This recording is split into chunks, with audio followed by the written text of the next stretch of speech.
The Vex are mysterious machines of living metal that operate in unison across a network which reaches across time and space.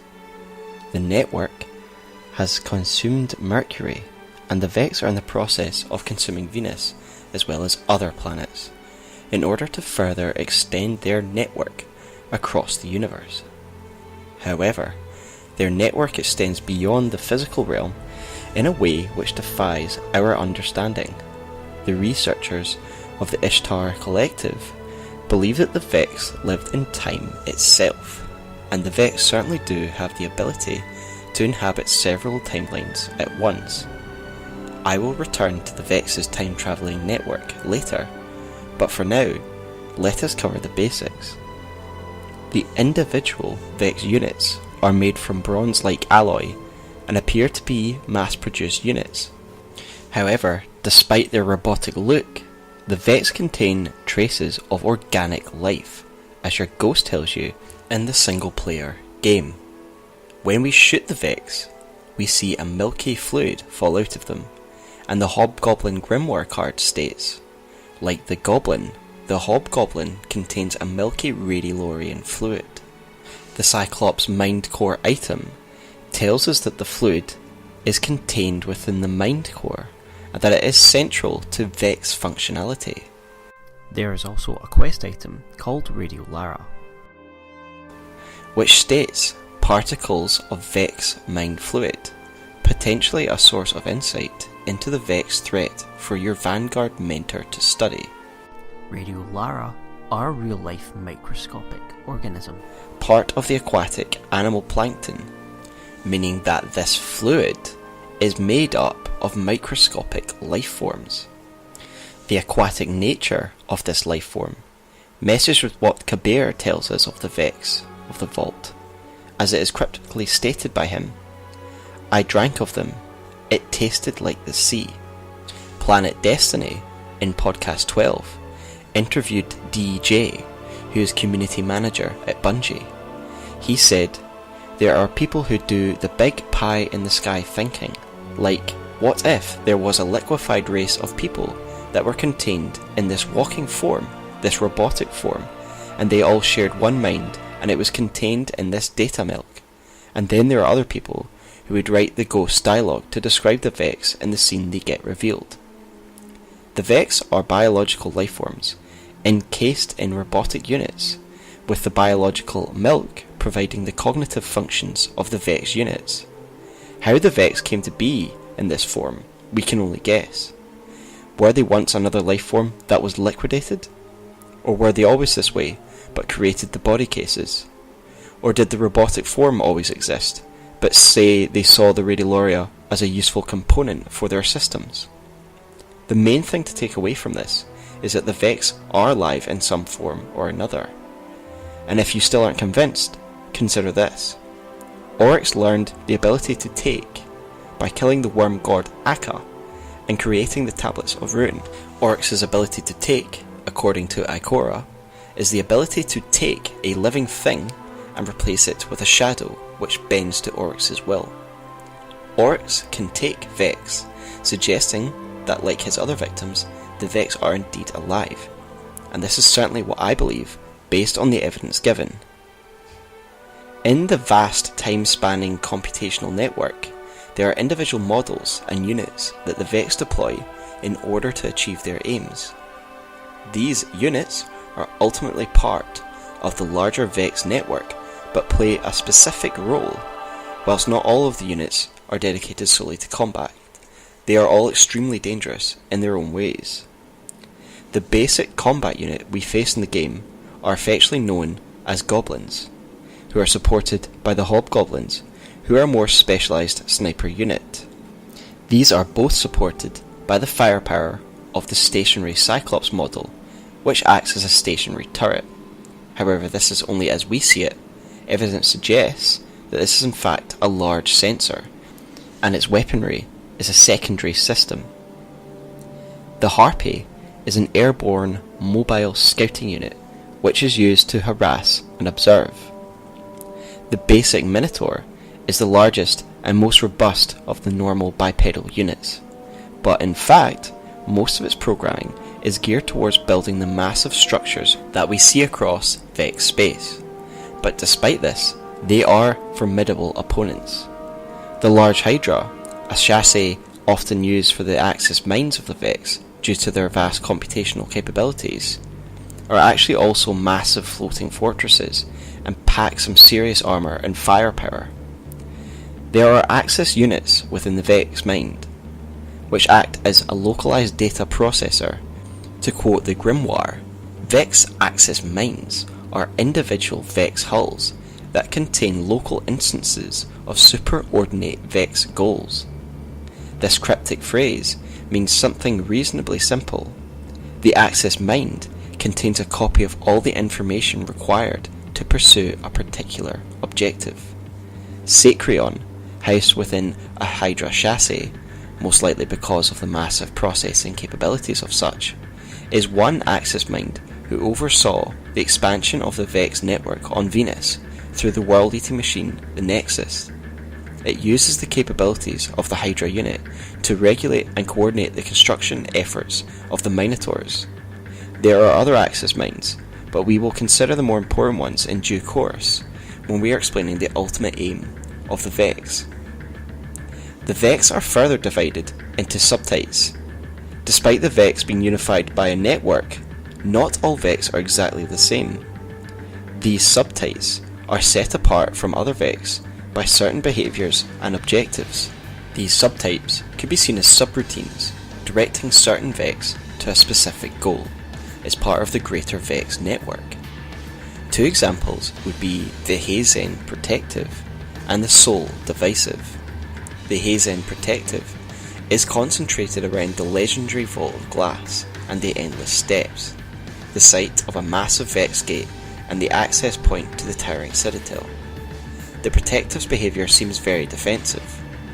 The Soul Divisive dwell within the time pocket known as the Black Garden, and seem to religiously defend and worship the garden and the black heart at its centre, but more on that later. So much for the basic components of the Vex network, but what is the network? Where does it exist? And what are the goals of the Vex?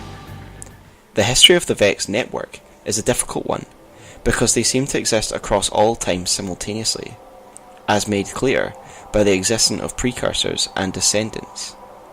They have always existed and always will exist, although I imagine the Vex do not see timelines the way that we do. We know that at some point the Vex made contact with the Hive and invaded the Hive Ascendant realm after Crota was duped into cutting a hole in the fabric of the realm's reality with his sword. The Vex swarmed in like an infection, and they were only finally purged when Oryx himself stepped in before banishing Crota for his foolishness. The Vex learned something important from the Hive, and this was the Hive doctrine of sword logic. The Books of Sorrow tell us that initially the Vex were confused by the physics of the Ascendant realm, as well as the sword logic of the Hive, which drive the physics of this realm. However, they brought forth the Vex Hydra, Quaria, Blade Transform, who is able to understand sword logic and that of the Ascendant realm. Sword logic, in essence, is the survival of the fittest. Quaria understood this and resolved she must kill everything in this realm so that she would become powerful and gain control over the Ascendant realm. Following Quaria, the Vex began to mass-produce combat units and slaughtered 2,000 of Crota's acolytes, and by the physics of the realm, established themselves as a power through slaughter. This battle went on for many years of local time. Quaria sought to establish herself as a god in this realm, and began to behave religiously, and ordered all her subminds to behave religiously to exploit the physics and the rules of the Ascendant realm. This is not the only time that we see the Vex behaving religiously, as we will later look at the Black Garden. The network seems willing to behave religiously when it can be used to its advantage. Before Oryx defeated Quaria, she ran a simulation that involved projecting an image of Arash, Oryx's former female self, and then recorded the conversation between the two before sending the data back to the network so that it could work on a solution for the Vex and the Taken. This seems prudent, since the Vex struggled to deal with the Taken. When I later speak of the Vault of Glass during the Taken War, the Taken would directly threaten the whole of the Vex network. If we look at the ultimate objectives of the Vex network, which is to expand all over time and space, then we can see a correlation between this and sword logic of the Hive, i.e. they will destroy everything else to become the ultimate power and proving themselves worthy. It is possible the Hive theology was incorporated into the Vex network's ultimate aims, as it was seen as a useful set of rules, and I think this is a real possibility. However, I do not believe this is how the Vex came to be in our universe, as some may suggest. I believe they have always existed within our plane of existence. However, it is an example of how the Vex wish to extend their network throughout the very fabric of time and universe, whether that be in the Hive Ascendant realm, or within time itself. We know that the Vex are attempting to extend their network by consuming planets, covering them in their distinct and gravity-defying construct. The Grimoire states, "They simply do not invade new worlds, they infect them, remaking them in their image, until only Vex remain. The Vex consume worlds and integrate them into their large network. One such world is Mercury. The burning shrine on Mercury, now claimed by Lord Shaxx as a crucible arena, is an example of Vex architecture. The purpose of this building, and other constructs like it, are a mystery. The only truth that can be agreed upon is that the structure is intimately tied to the past and future of the Vex. The Vex were in the process of using a world-eating machine, the Nexus, to transform Venus into another part of their intergalactic chain. These efforts were overseen by the aforementioned Sekrion, and destroying this Axis mine severely hampered their efforts here. We can see the effects of the Vex efforts on Venus, and amongst the ruins of Vex architecture, we can find the Ishtar Academy, which was a Golden Era study facility home to the Ishtar Collective, who studied the Vex. Their knowledge was largely lost until we've began to reclaim Venus and their archives giving us mappings of their structures and clues about the Vault of Glass. The Collective were true experts on the Vex. They once captured a live Vex for study. This Vex would then create thousands of simulations in the mind of the Collective itself. For some reason we can't understand, the Collective feared the threat to these simulations within the mind of the Vex, maybe believing that they too were a simulation, and if so, they owed a duty to rescue all versions of themselves to make sure the real one survived. And so, they used a war mind to rescue all simulations. Once freed, all these simulations voted that the Collective become explorers within the Vex networks, and so they did. The Ishtar scientists protected their real bodies within the lab, and remote piloted simulations by Neuralink, using the Citadel on Venus to disperse the copies across the network as explorers. There is one further planet of great interest to the Vex, and this is Mars. The Vex of the Virgo Prohibition subtype are constantly engaged in a large ground war with the Cabal on Mars. This subtype is aggressive and relentless, constantly throwing units at Cabal positions. But despite this, the Vex seem to be losing against the Cabal, who have managed to expand their ground and hold on to many Vex structures. Ikora suggests that this means the subtype programming is simply wrong for Mars, and eventually the Vex will adapt and learn. However, I believe it is more likely that this is a diversionary tactic on behalf of the Vex to desperately keep the Cabal away from their true objective, and this is the Black Garden. The Black Garden does not truly exist in our time on Mars, for it is adrift in time and space, like a pocket dimension. In the Grimoire card legend Black Garden, someone named Pajari speaks of the Black Garden which he saw in a dream. He tells us that the Black Garden grows into tomorrow and yesterday, suggesting that it exists both in the past and the present in some form. In his dream, Pajari also mentions the gardeners in vessels of bronze arrived, meaning the Vex. who did not create the garden, but merely found it, and are now harvesting and tapping into its power. It is possible that this is where the Vex actually gained their ability to travel through time, and given the fact the garden exists both in the present, the future and the past, this is a definite possibility. We only gain access to this garden through the time-defying Vex network and the use of a Gatelord's codes. The Soul Divisive inhabit this realm and seem to behave religiously, worshipping the anomaly at the centre of the garden, known as the Black Heart. This fragment of darkness has a stranglehold on the traveller and weakens it. The Vex worship it as a god. It is hard to understand how an infinite intelligence can consider anything to be divine. Ikora believes the answer to be simple. The Vex, for all their intelligence and computational powers, could not fully understand the Black Heart. They considered every possible reaction to this, and decided the best response was to worship the heart and remake themselves in its image. When we arrive at the heart to destroy it, the Vex mobilize to defend it. Most notably, there are 3 large Vex Axis mines in proximity, known together as the Salt Progeny, one representing the past, the present, and the future. These were most likely meant to channel the power of the Black Heart in an attempt to spread its dark power across the past, present, and future.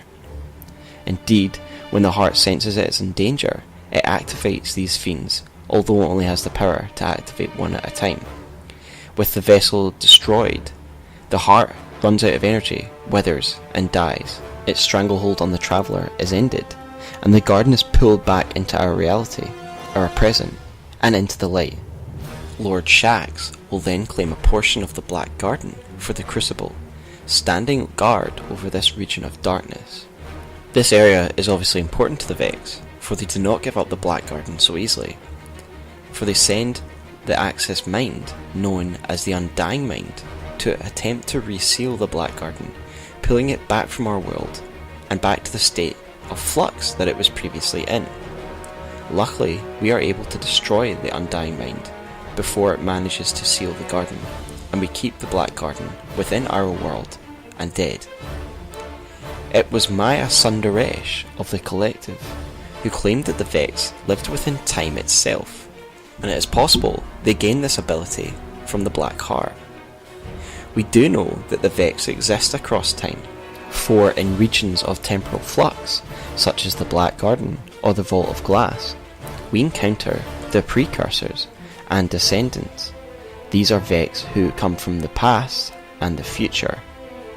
Not only does this show that the Vex exist in the past, but that they will continue to exist in the future. However, to the Vex, it is not simply a timeline, for the Vex seem to exist in any time and in any instant as part of a network which defies a timeline, which is why the Vex from the past and the future are able to exist in our present when time is in flux. Warlocks believe that the Gatelords, who regulate the traffic on the Vex network, contain codes that allow access to certain regions of the Vex network. The Gatelord Zydron exists in a liminal state, i.e. a state of between, in the network's gates, and only manifests himself physically when called upon. As stated by the Collective, like the Gatelord, I believe that the Vest exist in time in an immaterial state and manifest themselves when necessary across time and space, time being no obstacle as long as it is part of the Vex network, and it is through the legendary Vault of Glass that the Vex aim to extend their network throughout all of time and the fabric of the universe.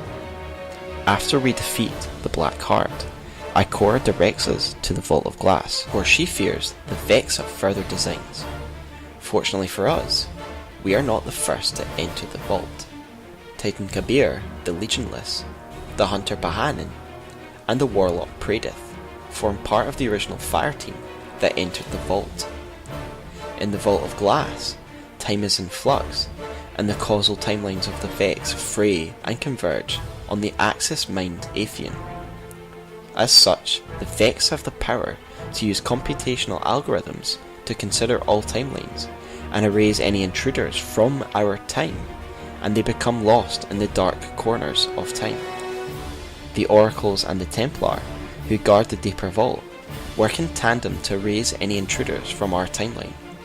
The oracles appear to be supercomputers who foresee the world to come, a world in which the Vex want to see, and the Templar has the power to shape reality and match the designs of the oracles.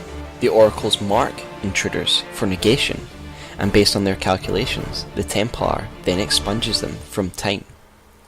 Praedith became unstuck in time after he entered the vault, but managed to survive in some form or another. But he died in a corporeal sense, for we find his corpse in the vault of glass. However, it seems that the consciousness of Praedith survived in some form or reality, for at the time of the Taken War, we received transmissions from him inside the vault of glass. The Taken appear to have infected the vault. Its defences are no doubt weakened after the defeat of Atheon. If we investigate the vault, we find hidden ghosts along the path, and Praedith tells us an interesting story. The Vex, no doubt seeing their future through the power of the vault, have predicted their own annihilation at the hands of the Taken. However, he is perplexed, for he believes them to be wrong, and that they can't see that this is a paradox, for the Vex still exist in the present, the past, and the future. The Taken have taken and Vex Axis mind, known as Morphon, and has become the Blighted Mind, whose purpose is to assimilate the Vex network from the convergence point of the vault. Ikora says, a Vex network controlled by orcs is unacceptable, and so we destroy Morphon and save the network from the Taken.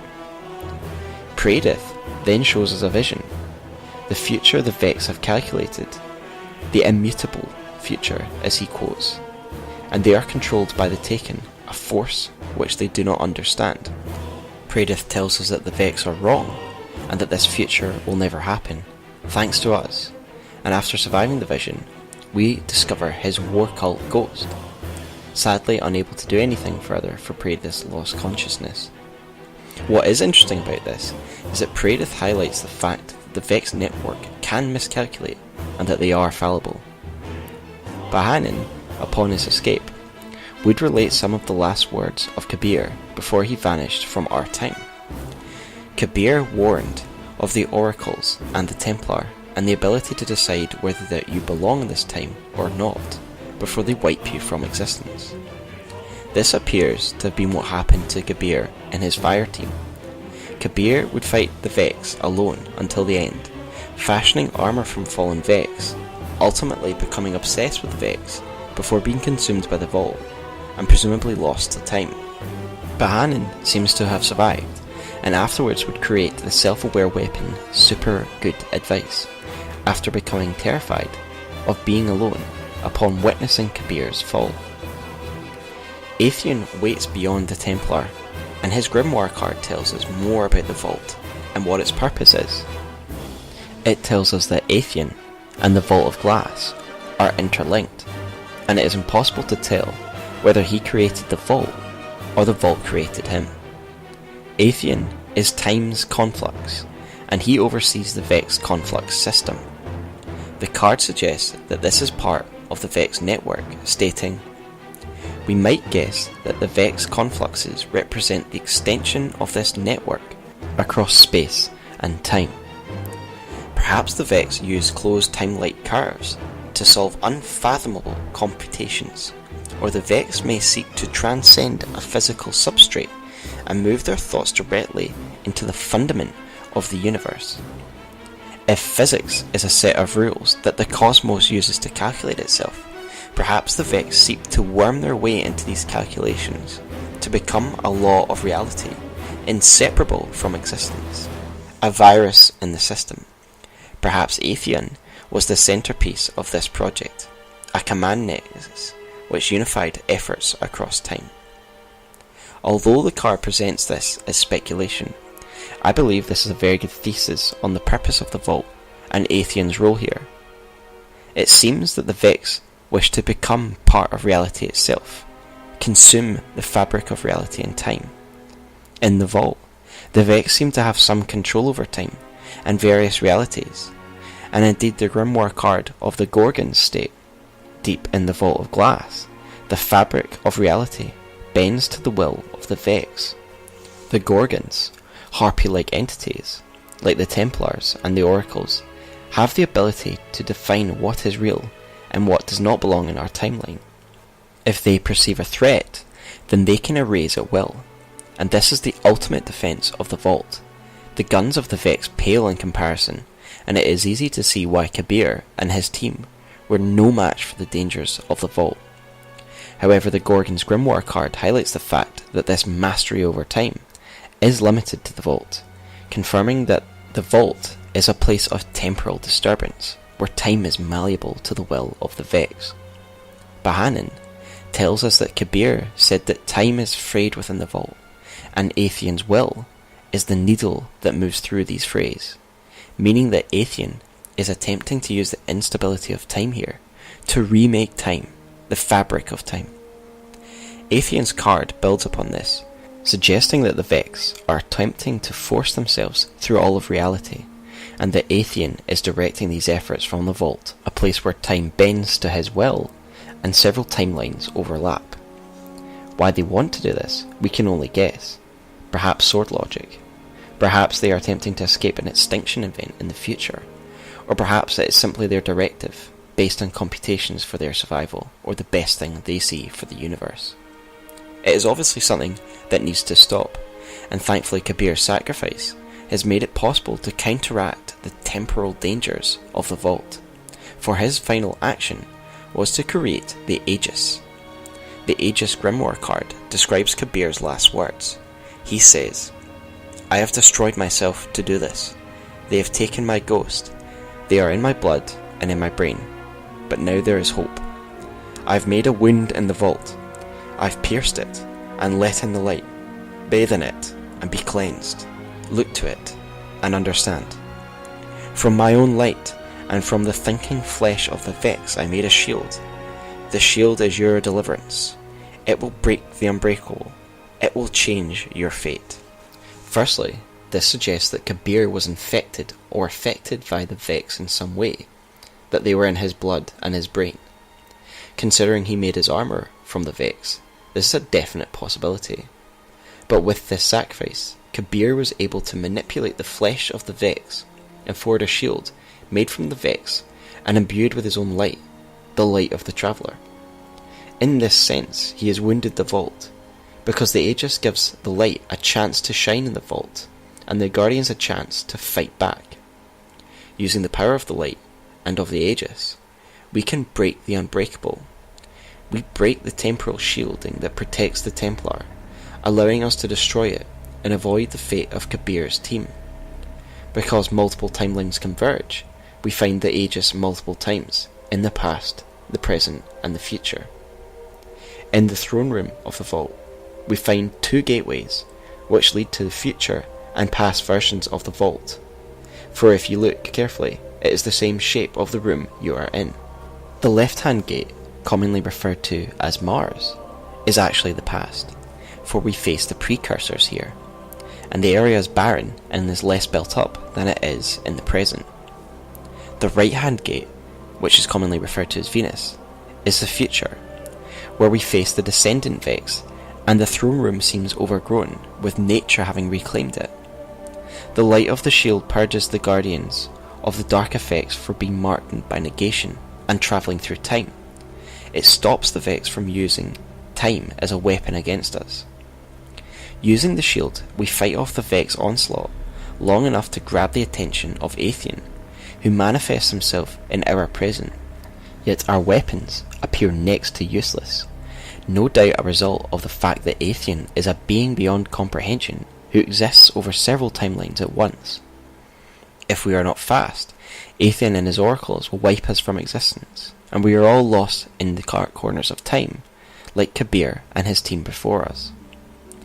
Atheon uses his power over time to send some of us back to the past or the future, while releasing his supplicants upon those who are left.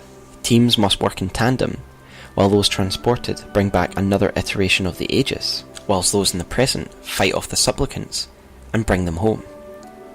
Wielding this weapon of the light, the shield releases a wave of light, which the Guardians can huddle under and fire upon Atheon, destroying him forever. But how is this possible? What happens here? Why are our weapons ineffectual against Atheon, but then we can destroy him under the light of the bubble? My belief is that Atheon exists in several timelines at once. He's not really here, so we cannot really damage him, for he's not in one plane of existence at once. However, with the aegis, the light of the Traveller floods into the vault. We cancel out Atheon's temporal advantages, and we're able to single him out and destroy him in a single instance. This is my speculation. Feel free to infer what you'd like from the weapon known as the aegis. What is clear is that the aegis is the extension of the Traveller's light, which otherwise is absent in the vault, allowing us to fight back against the temporal weapons of the Vex and put an end to their attempt to infect the fabric of time and space. To surmise, the Vex are living machines, and in some form, they are definitely organic, and they travel in an immaterial form across time and space through their network. I believe they have claimed their ability of travelling through time from the Black Garden. They are capable of behaving religiously, and they worship when they conclude that it is the best option.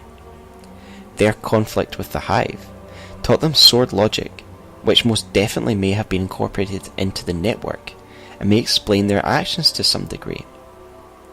The threat of the Vault of Glass and the Black Garden have been counteracted, but the threat of the Vex will remain throughout all of time and space, and they will not stop until their network claims all of the worlds and all of time. So thank you for listening on my summation of the Vex.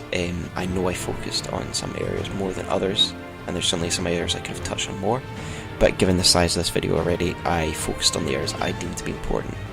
A lot of it is my speculation, but the vast majority I have claimed from the Grimoire. Please see the description below for some references that I've taken, and I hope you like this video. Please subscribe because there will be a couple more, I hope, Destiny videos before Destiny 2 comes out, and Destiny 2 beyond that. So thanks guys, hope you enjoyed.